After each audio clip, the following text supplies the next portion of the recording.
You got things Yeah. that diffuse you like that?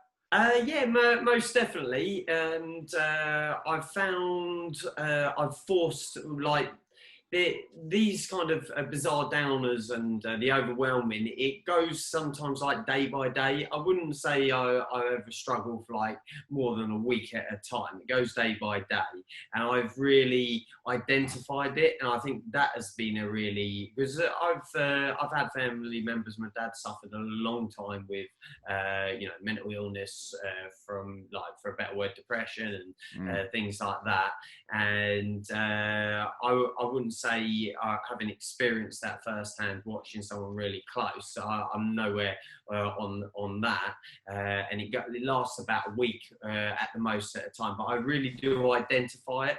I think that's, rather than, for me, finding something like that's an escape or going anywhere, I find I identify it, and then I have certain methods and tools in my mind to deal with it, and it Yes. doesn't then sort of snowball effect. And I find for myself, just a forced chill is necessary. I can be running ahead 100 miles an hour, but you notice that you're really just standing still. You're not going anywhere, doing what you're doing. I find just a forced chill. So, like Friday, I just took the dog for a walk with Poppy, our youngest, in the park, and we did nothing but walk around the lake, and she jumped on every like fisherman's jetty.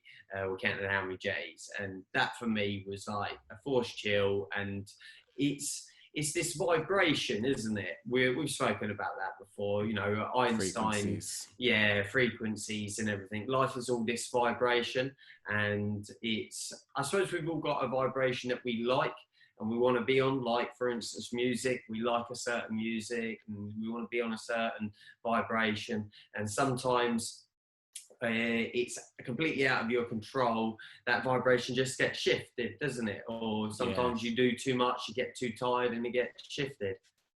Have you ever considered therapy or had therapy, as in I like for mental wellness? I haven't myself, as in gone and done it. There was a consideration of getting some counselling at one point and that Mm. kind of thing. I went to a lot of places with my dad, so I experienced a lot secondhand.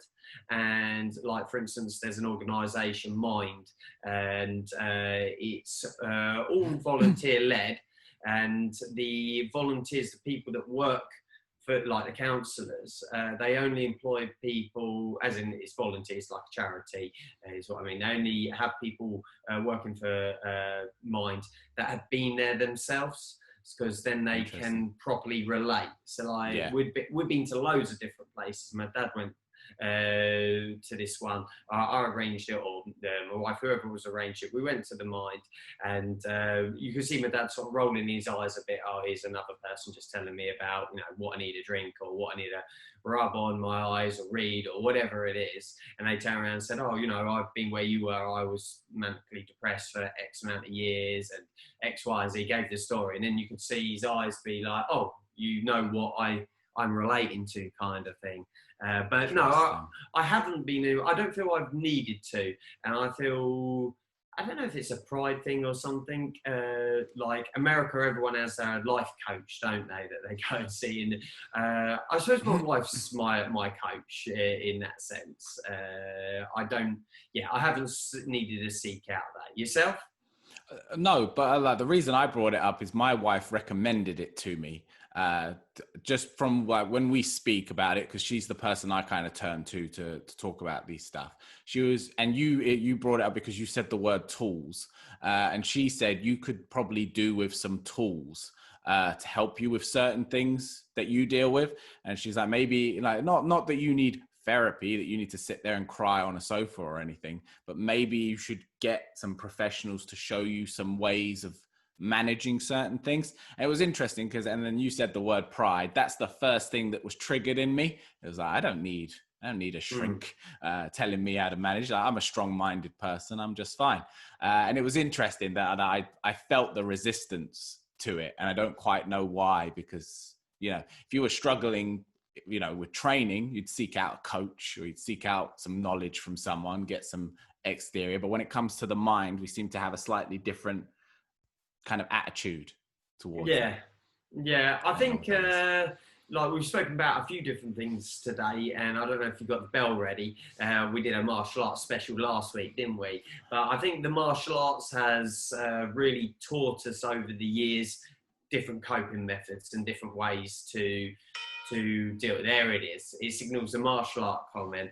The different ways of dealing with being overwhelmed and all those kind of martial arts just teaches you control, isn't it? We were talking about a lack of control just now, and I think martial arts has been a good guide.